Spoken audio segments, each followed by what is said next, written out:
जब जब सूर्य अपनी चाल बदलते हैं, किस्मत की दिशा भी बदल जाती है। और अब 16 जुलाई 2025 को शाम 5:17 पर सूर्य का गोचर हो रहा है कर्क राशि में। ये कोई सामान्य परिवर्तन नहीं है, क्योंकि सूर्य आत्मा का प्रतीक है और कर्क भावनाओं का महासागर। और जब ये दोनों महाशक्ति ग्रह तत्व एक हो जाते हैं तो वृश्चिक राशि के जीवन में उठता है भावनाओं, कर्म और सफलता का तूफान। क्या आप तैयार हैं उस बदलाव के लिए जो आपकी सोच, आपकी पहचान और आपकी पूरी दुनिया को बदल सकता है? तो चलिए जानते हैं 16 जुलाई से 16 अगस्त 2025 तक सूर्य का कर्क राशि में गोचर वृश्चिक राशि वालों के लिए क्या नई कहानी लिखेगा। जब आकाश में अग्निदेव सूर्य एक भावनात्मक और संवेदनशील राशि कर्क में प्रवेश करते हैं तो ऊर्जा केवल गर्म नहीं होता, वो आपके जीवन की गहराई में उतरते हैं। और जब बात आती है वृश्चिक राशि की तो ये समय आत्मा को झकझोरने वाला हो सकता है, क्योंकि अब हर भाव, हर रिश्ता, हर सपना एक नया मोड़ लेने वाला है। तैयार हो जाइए, क्योंकि 16 जुलाई से 16 अगस्त तक सूर्य का ये गोचर आपके जीवन में उजाले और परछाई दोनों लेकर आएगा। हेलो एवरीवन, स्वागत है आपके हमारे चैनल भाग्य की धारा में। कैसे हो आप लोग? उम्मीद है अच्छे होंगे। अगर आप हमारे चैनल पर नए हैं तो चैनल को सब्सक्राइब करके बेल आइकन दबा दें, जिससे आने वाली नई वीडियो के नोटिफिकेशन आपको मिलते रहे। तो चलिए बिना देरी के शुरू करते हैं। यह समय सिर्फ गोचर नहीं है, यह समय है खुद को फिर से खोजने का। ये सूरज आपको याद दिला रहे हैं कि आप हैं कौन। सिर्फ शरीर नहीं, सिर्फ नाम नहीं, बल्कि एक आत्मा जो प्रकाश की खोज में है।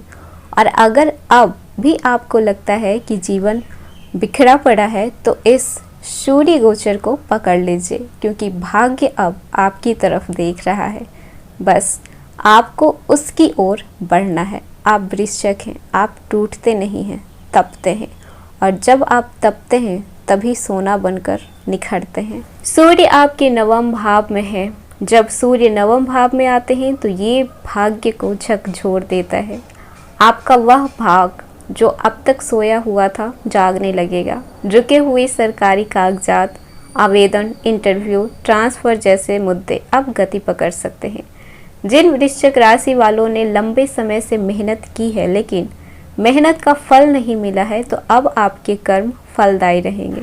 आपने वो दौर भी देखा है जहां मेहनत आपकी रंग नहीं लाई, पर सूर्य अब आपके भाग्य के घर में है। यानी कि अब देर से ही सही, पर सही फल जरूर मिलेगा। बात कर लेते हैं कैरियर की। तो सूर्य नवम भाव में आपकी सोच और नेतृत्व क्षमता को उभारते हैं। जो लोग सरकारी सेवा, लॉ, शिक्षा, प्रशासन या विदेश सेवा में हैं, उन्हें प्रगति के संकेत मिल सकते हैं। बॉस या सीनियर से टकराव की संभावना हो सकती है। सूर्य कभी कभी अहंकार की परीक्षा भी लेते हैं, तो वाणी में संयम रखें। यदि निर्णय लेना है तो धार्मिक दृष्टिकोण और नैतिक मूल्यों को विशेषकर ध्यान में रख कर लें। सरकारी कार्य, प्रशासनिक क्षेत्र, शिक्षा या विदेश से जुड़े कैरियर वालों के लिए ये समय बेहद पॉजिटिव है। इंटरव्यू, प्रमोशन, ट्रांसफ़र या नई नौकरी के योग बन सकते हैं। यदि आप अपने बिजनेस में कुछ नया लॉन्च करना चाहते हैं, जैसे कि कोचिंग, काउंसलिंग, ऑनलाइन कोर्स, तो समय उत्तम है। इस समय कार्य के साथ साथ अपने इंटेंशन पर भी कार्य करें। सूर्य केवल सफलता नहीं लाते हैं, वह आत्मगौरव भी देते हैं। बात कर लेते हैं स्टूडेंट की।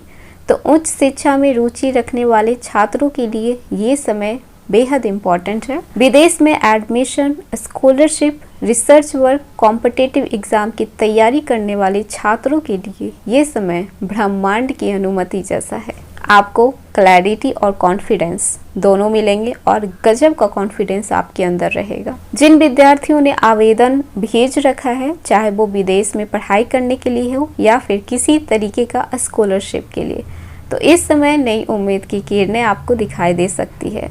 कॉम्पिटिटिव एग्ज़ाम में अगर आप बैठ रहे हैं तो सफलता आपकी कदम चूमेगी। जिस कॉलेज, उस कोर्स में आपको जाना था, कोई ना कोई रुकावट आ रही थी, लेकिन अब वो रुकावट खत्म हो जाएगी। बात कर लेते हैं लव लाइफ की।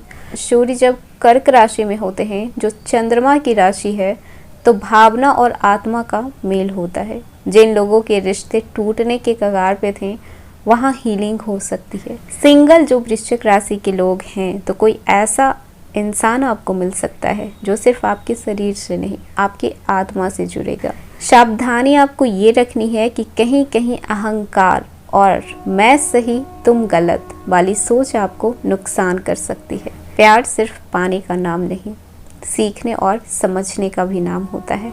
बात कर लेते हैं शादीशुदा जीवन आपकी कैसी रहेगी। तो यदि आप शादीशुदा हैं तो जीवन साथी के साथ कोई धार्मिक यात्रा या फिर फैमिली फंक्शन की प्लानिंग हो सकती है। कुछ लोगों के जीवन में सास ससुर या गुरु से जुड़ी कोई सलाह बेहद लाभकारी रहेगी।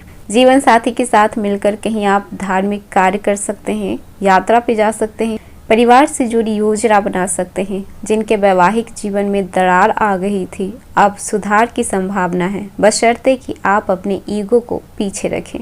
जान लेते हैं कि इस समय आपका फाइनेंशियल स्टेटस क्या रहेगा। तो पिता, गुरु या मेंटर से कोई मार्गदर्शन या फिर आर्थिक सहयोग मिल सकता है।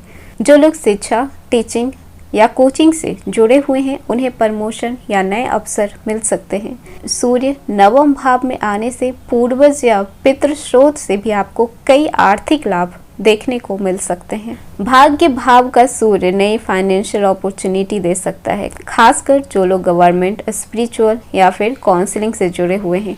अचानक किसी पुरानी योजना से पैसे भी मिल सकते हैं और कोई रुका हुआ कार्य पुनः शुरू हो सकता है और उस कार्य का पैसा आपको वापस मिल सकता है। जान लेते हैं इस समय आपका स्वास्थ्य कैसा रहेगा।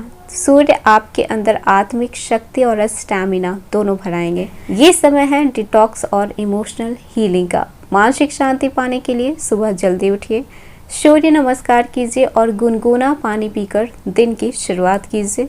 सूर्य आपके भीतर साहस, आत्मबल और मानसिक स्पष्टता लाएंगे। अब आपको कंफ्यूजन नहीं होगा बल्कि क्लैरिटी के साथ आप डिसीजन ले पाएंगे। स्वास्थ्य संबंधित लाभ जैसे कि जोड़ों में दर्द, कमर दर्द, थकावट में सुधार हो सकता है। मानसिक चिंता में कमी होगी, नींद की गुणवत्ता में सुधार होगा। बात कर लेते हैं यात्रा और स्थान परिवर्तन की। तो तीर्थ यात्रा, धार्मिक स्थल या विदेश यात्रा की संभावना प्रबल है। कोई गुरु या आध्यात्मिक व्यक्ति से मिलना भी संभव हो सकता है जिससे आपकी जीवन की दशा बदल सकती है। जो लोग विदेश पढ़ाई या फिर काम के लिए प्रयास कर रहे हैं तो वहाँ की यात्रा की संभावना बन रही है। इस समय आपको क्या करना है? सुबह उठकर सूर्य को जल अर्पण करना है, बुजुर्गों का और गुरुओं का सम्मान करना है। धार्मिक कार्यों में आपको भाग लेनी है। किसी को ज्ञान देने से पहले खुद सीखना है। और क्या नहीं करना है? तो अहंकार नहीं लाने देना है। बहस या फिर वाद विवाद से आपको बचना है। फालतू का टाइम बर्बाद नहीं करना है। यात्रा करते समय सावधानी रखनी है।